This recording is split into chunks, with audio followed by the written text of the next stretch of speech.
Programme में हमें join करें सीनियर जर्नलिस्ट हैं सना बुच्चा साहिबा। वेलकम टू द शो सना साहिबा।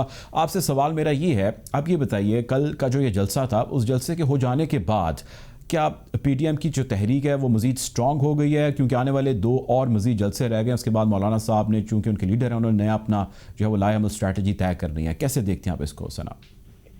देखिए, सियासत एक सोची समझी स्कीम होती है, साजिश भी कहा जा सकता है, फिल्म भी होती है, आप उसको जो बनाते हैं, but it is the art possibility. और देखिए, ये जैसा मैं खुद मुल्तान में हूँ और थी, तो मैं इसको काफी दिनों से देख भी रही थी, हर चीज को फॉलो अप भी कर रही थी। कल हमने लिटरली जो लोग देखे हैं वो बहुत दूर दराज एरिया से भी आए हुए थे, काफी तादाद में थे।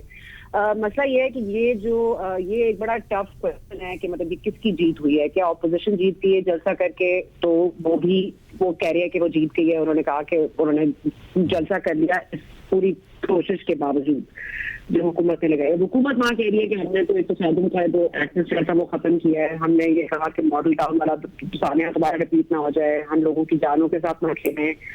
तो ये दोनों बातें ठीक है अपनी अपनी तरफ से, वो दोनों ही ठीक कह रहे हैं। एक तरफ जैसा होने वाला नहीं होने वाला था वो हो गया, एक तरफ ऑपोजिशन को इजाजत नहीं दी गई और एक तरफ हुकूमत पीछे भी हट गई। तो दोनों की बातें दुरुस्त है, लेकिन आवाम जो है वो इसको शऊर रखते हैं। उनको पता है कि कोविड एक मौलिक बीमारी है। आई मीन अल्लाह सबको इससे महफूज रखे। लेकिन मेरा ख्याल ये है कि अब ये भी हुकूमत की थोड़ा सा एक वीक पॉइंट है कि हुकूमत जिस तरह से उजागर करना चाहिए था कोविड की सीरियसनेस को, आज जब शुरू में आई थी उस वक्त आपने उसको स्नैप कर दिया। आपने कहा ये तो कोई ऐसी बड़ी चीज नहीं है, और हर्ड इम्यूनिटी और तमाम तरह चीजें हो ही रही थी। तो अब आवाम को है उस वक्त सीरियसली नहीं लिया हमारी गवर्नमेंट ने, और अब आवाम सीरियसली नहीं ले रहे। तो लेकिन आई थिंक ये सोचने का जरूर, और ये मोमेंटम जो पिकअप हुआ है आई थिंक ये कंटिन्यू रहेगा जब तक कि कोई हमें खातिर कामयाबी नहीं नजर आती, कम अज कम ऑपोजिशन को। अब कामयाबी सिर्फ हुकूमत को घर भेजना नहीं है, उनके और भी मसाइल हो सकते हैं। आई थिंक वो मरीम प्लेस टू गैलरी और वो नजर भी आते हैं। मरीम नवाज शरीफ साहब किड से भाषण में और किड बात करने की सिग्नल भी वो दे रही है। तो दैट सेड आई थिंक ये momentum will stay the same और जलसे जुलूस होते रहेंगे। और ये बैक टू 2014, क्योंकि ये आई थिंक इमरान खान साहब is getting paid back in the same currency जो उन्होंने 2014 में धरने दिए थे। और अभी शुक्र है कि वहां तक अभी हालात मीडिया में लेके नहीं गई, सिविल नाफरमानी नहीं हो रही, बिल नहीं गिराए जा रहे, पीटीवी पे हमले नहीं हो रहे, पार्लियामेंट की कोई दीवारों पे नहीं चढ़ गया। तो ये तमाम तर चीजें कॉन्स्टिट्यूशनली तो वो अपने बाउंड्रीज में हैं और आई थिंक ये रहेंगी ऑपोजिशन ऐसी। ठीक है। अच्छा सना, ये बताइएगा कि आपने एक बड़े लंबा अरसा जो है ऐसी तहरीकें देखी, उनको कवर किया, रिपोर्ट भी किया। आप ये बताइए कि आप इस तहरीक को कैसा देखती हैं कि ये तहरीक इतनी स्ट्रॉन्ग है कि ये गवर्नमेंट को घर भेज पाएगी? एक बड़ा कॉमन सा क्वेश्चन है, बहुत सारे जो है हमारी नज़र से गुजरते हैं, लोग इस पर कॉमेंट भी करते हैं। आपकी क्या राय है? Is this that powerful? मतलब है कि वही सवाल है जो हमसे 2014 में होता था। क्या इमरान खान इतने स्ट्रॉन्ग है कि हुकूमत को घर देख सके? क्या सिटिंग गवर्नमेंट क्या सोच है? तो देखिए, ये बुनियाद और ये रिवायत ही गलत डाली गई है। और ये हमारे मुल्क में प्राइम मिनिस्टर उसमें दौर नहीं पूरा करते, लेकिन वो जलसे जो उसकी वजह से नहीं भर जाते, वो और तरीकेकार भी होते हैं। तो ये जलसे का जो एक नैरेटिव है और जो पूरी रिवायत डाली है वो तो पाकिस्तान तरीके से आपने खुद डाली है। आपने खुद जैसे बैठ के गवर्नमेंट घर जाए तो आपके साथ आपका साथ वरना अपनी हुकूमत जाने वाली हुकूमत ऐसे जैसे चली जाती है। लेकिन हाँ, एक हद तक प्रेशर जरूर बिल्ड होता है। और हुकूमत की कारकर्दगी इस कदर वीक रही है, इस कदर नाअहल है ये हुकूमत। और ये बात तो आई थिंक कोई तजर्बाकार किया एनालिस्ट और उनके जो प्रो है वो भी ये मानते हैं कि इनकी जो कम अक्ति और नाअहली है वो इनको खुद नहीं डूबेगी। तो वो वही हुआ, आवाम सड़कों पर इसलिए आते हैं ना क्योंकि वो आपसे डिससैटिस्फाइड होते हैं। तो जब खान साहब के पास नंबर्स थे तो इनके पास भी हैं, कम ज्यादा हम उस पर बात कर सकते हैं। लेकिन ये रिवायत ही गलत डली है कि जलसों से घर नहीं जाते लोग। लेकिन ये रिवायत डाली किसने है वो तो सोचें। ठीक है। अच्छा ये बताएं, अब आप आ जाते हैं इसकी जो सारी एक पीडीएम की जो एक तहरीक है, अदर दैन दिस के ये गवर्नमेंट को घर भेजे या इनकी जो डिमांड है, इनकी जो चेक लिस्ट है, इस पीडीएम का जो इत्तेहाद है, जो एक जॉइंट वेंचर है 11 पार्टीज़ का, इस जॉइंट वेंचर को, इस इत्तेहाद को आप फ्यूचर में कैसा देखती हैं? और एंड बेनिफिशरी आपको क्या लगता है सारे पीडीएम का कौन है? देखिए, जो मरियम गुफ्तगू करती हैं या मरियम साहिबा करती हैं या जो मियां साहब ने की जिसको हमने पैमरा ने बैन भी किया, हमारी हुकूमत ने कहा कि नहीं चलाना है जो भी। अब देखिए, मसला ये है कि पहले आप 1-2 लोगों को साइडलाइन कर देते थे क्योंकि वो एक इदारे को टारगेट करते थे या खुला बोलते थे या दूसरे इदारे के ऊपर जाते थे, चाहे वो अदलिया हो, चाहे वो आपके स्टेट इंस्टीट्यूशन, तो किसी पर भी बात करने से पहले आप 2 दफा सोचा करते थे। मसला यह है कि अब ये जो अवामी जलसे हो रहे हैं, इसमें बात तो अवाम की जाती है। ये कहा जाता है कि मैं आपके दुख भी समझ रही हूँ, आपके दर्द भी समझ रही हूँ, आपकी मतलब ये तमाम लीडर ये कहते हैं ना कि वो हमारे दुखों से, हमारी महंगाई के तूफानों से सबसे वो आगाह हैं। लेकिन बात वो असल में अपनी करते हैं, वो अपने दिखाते हैं कि आपके जो चोजन या मुंतखब लीडरान हैं, जो डेमोक्रेटिक रस्तों से आते हैं, उनके साथ क्या ट्रीटमेंट रवा रखा जाता है। तो जो उनके साथ सलूक रखा जाता है, इस पे अब एक शऊर है जो उजागर हो रहा है अवाम में। आई थिंक वो जो ये शऊर है ना, ये मुल्क पर अब बेदार हो रहा है, और ये सूरज अब निकलेगा और ये बातें अब होंगी जो पहले छुप छुप के होती थी, अब खुलम खुला होंगी। तो ये शऊर की जो आई थिंक एक नई रोशनी है वो चलेगी। ऑपोजिशन क्या हासिल कर सकती है या नहीं कर सकती, वो सोचने वाला सवाल है। लेकिन अब देखें, अवाम के पास इवेंचुअली अवाम के पास ही आप आए हैं अपने प्रॉब्लम लेके, तो अवाम तो सबसे बड़ी स्टेक होल्डर अवाम है ना।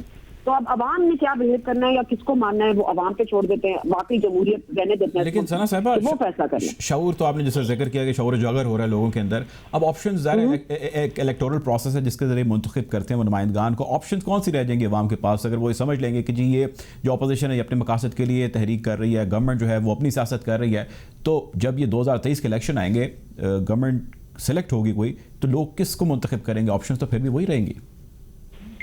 देखिए, मेरा नहीं ख्याल ऑप्शंस का इतना मसला है। मेरा ख्याल है कि जो जो जो जो बाउंड्रीज हैं ना, जो सेट हैं हमारे मुल्क में फॉर पॉलिटिशियंस एंड इंस्टीट्यूशंस, वो बहुत फ्लॉड है। और ये बात, इस पे रिविजिट करना पड़ेगा, इसको हमें देखना पड़ेगा कि किसकी से कहाँ तक कब तक होनी चाहिए, और एक जमहूरी लीडर कैसे आएगा। क्या बैलेट बॉक्सिंग चोरी होंगे, क्या फॉर्म चोरी होंगे, क्या नहीं दिए जाएंगे, क्या आवाम के वोट ऊपर डाका डाला जाएगा। तो ये अगर एक मुल्क में रिवायत डली है, और अगर ये 2013 में अगर खान साहब को मान लें कि हम ये पहले पिछले इलेक्शन धांधली के थे, तो फिर वो इलेक्शन भी मतलब वो भी धांधली के थे, तो ये भी धांधली के हैं। तो मतलब ये धांधली रुकनी पड़ेगी ना। आपको rules of the game change करने हैं, और rules of the game change करने के लिए डिफरेंट गेम खेला जाता है, और ये डिफरेंट नैरेटिव लाया जाता है। तो जो आपको अपोजिशन अब नया एक नैरेटिव दे रही है, अब इसको आप देते हैं, डिस्कस करते हैं, ये मेरा ख्याल है अवाम डिसाइड करना है। अवाम के पास ऑप्शन बहरहाल वही है, लेकिन अगर आप ऑप्शन को डिफरेंट तरीके से प्रेजेंट करेंगे तो वो ऑप्शन भी डिफरेंट हो जाते हैं। अच्छा, गवर्नमेंट का जो नैरेटिव है इस सारे के ऊपर, जो पीडीएम के बैनर तले या अपोजिशन जो कहती है आ रही है इतने सालों से, वो ये कहते हैं कि इतने सालों का मसला है जो यहाँ पर जनरेट हुआ है, कई दहाइयों का मसला है, हमें अभी आए 2.5 साल मुकम्मल नहीं हुए और हमसे इतने सालों का हिसाब लिया जा रहा है। ये बड़ा एक स्ट्रॉन्ग नैरेटिव है हुकूमती रहनुमाओं का, तर्जुमानों का। इसके बारे में क्या आप कॉमेंट करेंगी? देखिए, इसमें तो मतलब मैं क्या कहूँ, मतलब अगर कोई आंख देखा जुटाना चाहता है तो वो जुटा सकता है। मतलब अगर आपको लगता है कि ये जहांगीर तरीन साहब, ये शुगर स्कैंडल, ये माफिया, ये तमाम तर चीजें पिछली हुकूमत आपके लिए छोड़ दी थी, तो आपने इनको कंटिन्यू क्यों रखा 2.5 साल? अगर वो उसको छोड़ गई थी तो आप उसको डिसकंटिन्यू क्यों नहीं कर सकते? LNG वाला स्कैम आप देख लीजिए, उस पर आप मुझे बता दें कि आप क्या कर रहे हैं। आप फर्नेस ऑयल वाले को अपने ठेके दे रहे हैं, आप क्या कर रहे हैं मुल्क की बिजली के साथ? आप क्या कर रहे हैं मुल्क की बिजली का एक प्रॉब्लम को ओवरकम करने के लिए? आपकी थॉट प्रोसेस क्या है? आप अगर 2 पैसे कहीं से बचा रहे हैं तो आप 4 कहीं और क्यों लगा रहे हैं? मतलब ये तो ना अहली के अलावा इसको क्या कहूं मैं। मतलब अगर आपके पास 2 रुपए भी छोड़ के गए थे तो आपने उसको -10 तो आप ले गए हो ना, वो तो नहीं ले गए। अब आप कहोगे जी वो खसारे में छोड़ गए, लेकिन आपने जो इस वक्त फैसले किए हैं, इतने करोड़ों रुपए तबाह बर्बाद हो गए, अरबों का नुकसान हो गया, बिजली हमारे पास नहीं, गैस हमारी नहीं आती, महंगाई का आप हाल देख लें, और आटा हम मतलब इम्पोर्ट करते हैं, चीनी हमारे पास नहीं है, आप कीमतें देखें। मतलब ये पिछली हुकूमतों में डाल के मतलब किसको बेवकूफ बना रहे हैं? मतलब मैं तो नहीं बन सकती, आप बन सकते हैं, तो फिर वो आप पर डिपेंड करता है। मतलब आई डोंट थिंक अब बेवकूफी, मतलब जितनी दफा भी झूठ बोला जाए वो झूठ ही रहता है, सच नहीं बन जाता। ये एक ही बात को बार बार बोलते हैं तो ये सच नहीं बनती। ये अपनी नाअहली नहीं छुपा सकते। ठीक है, लास्ट क्वेश्चन, आप इस गवर्नमेंट का फ्यूचर क्या देखती हैं? देखिए, मैं एक जमहूरियत पसंद अपने आप को कहना पसंद करता हूँ, so I really stand with the will of the people. और अगर ये हुकूमत करती है तो आई होप कि ये अपनी थोड़ी कमेंट करेगी, ये फाशिज्म और ये जो इस तरह की एक मतलब हट धर्मी से हम चल रहे हैं उस तरह से हम चलेंगे। हम कोई मयाना रवि हार करेंगे अपने खर्चों में भी और अपने रवैयों में भी। तो मेरा ख्याल है कि अगर तो ये फ्यूचर ब्राइट करना है तो फिर मेरा ख्याल है कि पाकिस्तान तहरीक इंसाफ को थोड़े से आदतें अपने रवैयों को तब्दील करना पड़ेगा। ये फाशिस्ट और ईगोटिस्टिकल वे में मुल्क नहीं चला करते, घर नहीं चलते तो मुल्क तो खैर बहुत दूर की बात है। तो मेरा ये ख्याल है कि अगर ये मेंट कर लें अपनी वे, नथिंग लाइक इट। अगर ना कर सके तो फिर आई डोंट सी वेरी अच्छा, ये बताइए अगर महंगाई पे आज कंट्रोल कर लेती है गवर्नमेंट तो कितना एडवांटेज, पॉलिटिकल माइलेज कितना मिलेगा गवर्नमेंट? आई थिंक महंगाई के दो तीन पैमाने होते हैं, उन पे महंगाई को मैनेज करना पड़ता है। मतलब 30 रुपए की रोटी, 115 रुपए की चीनी, तमाम तरह चीजों के लिए बहुत सारे लोगों के लिए कुछ महंगा होगा, कुछ सस्ता होगा। लेकिन देखें, अगर महंगाई को आज कंट्रोल कर लेती है हुकूमत, जो कि ह्यूमनली पॉसिबल है, मतलब ये इम्पॉसिबल नहीं है, मुश्किल है लेकिन इम्पॉसिबल नहीं है, लेकिन इसमें थोड़ी सी थॉट प्रोसेस जाना पड़ेगा। ये अपने आप को इस पे टाइम जाया करने के बजाय वो कि हमने पिछली हुकूमतों ने खसारा दे दिया और हम नहीं कुछ कर सकते क्योंकि हम फंस गए हैं, तो ये ना करें। अब आपके पास हुकूमत है, आपके पास you have the tools of the game. आप इन चीजों को देखें, इन पर दोबारा नजरसानी करें, इनको रिव्यू करें, आप अपनी पॉलिसीज को रिव्यू करें और देखें कि कहाँ पे आप कट कर सकते हैं, कहाँ पे आप रिपोजिशन कर सकते हैं, कहाँ पे आप रीप्राइस कर सकते हैं। तो ये इम्पॉसिबल नहीं है, अगर करना चाहे तो कर सकते हैं, लेकिन अगर सिर्फ बातें ही करनी है और जबान जमा खर्ची करनी है तो फिर जाहिर है महंगाई भी चलती रहेगी और ऑपोजिशन का नैरेटिव मजीद मजबूत होता जाएगा। लेकिन आप आज अवाम को आप नहीं देंगे बेट, तो अवाम को तो आपने बेट ही ये दिया कि महंगाई है, महंगाई का रोना है और हम साथ रोते हैं। अवाम को महंगाई जब नजर ही नहीं आएगी तो अवाम भी नहीं आएगी नजर, वो भी अपने घर में सूखे बैठेंगे, तो वो क्यों आएंगे बाहर?